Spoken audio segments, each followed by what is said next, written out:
เข้าใจไอ้ก็หูต่อดีต่อไอ้นี้คือจังมาหัวหนาวเปิดความหมายเปิดประโยชน์ให้เจ้า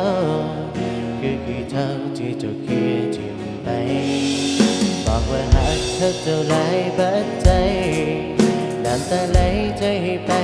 บ่มีค่าอย่างไปใส่มีแต่คนเขาสาว่าน้องไม่มีผู้ใหม่แต่อายจะยอม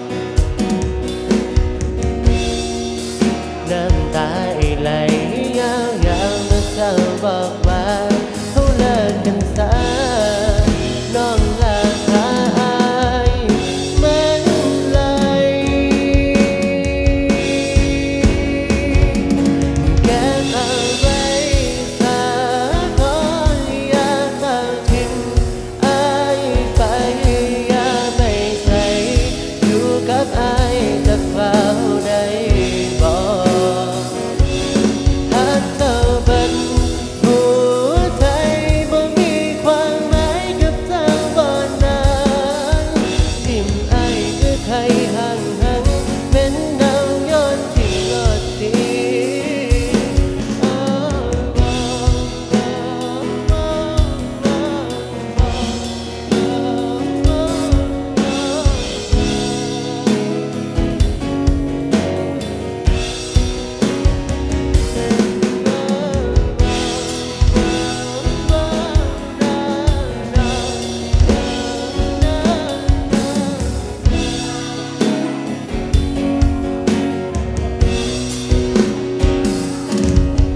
บอกว่าหากเธอจะไหลบัดใจ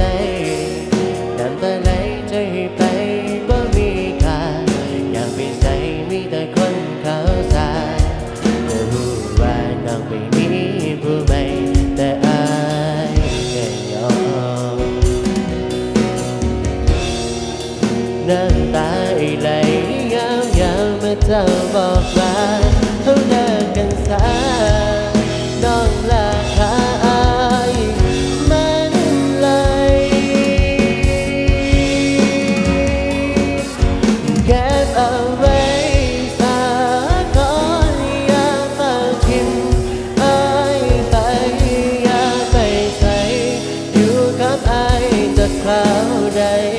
บ่หักเท่าบัดหัวใจบ่มีความหมายกับเจ้าบ่นานทิ่มอายคือใครห่างเป็นดาวย้อนทิ่มรอดทีแค่เอาไว้ซะก่อนอย่าเฝ้าทิ้งอายไปอย่าไปใส่อยู่กับอายจะคราวใดบ่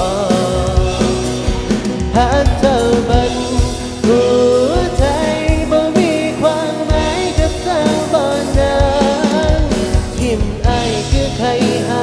งเป็นดาวย้อนทิ่มรอดดีทิ่มอายคือใครห่าง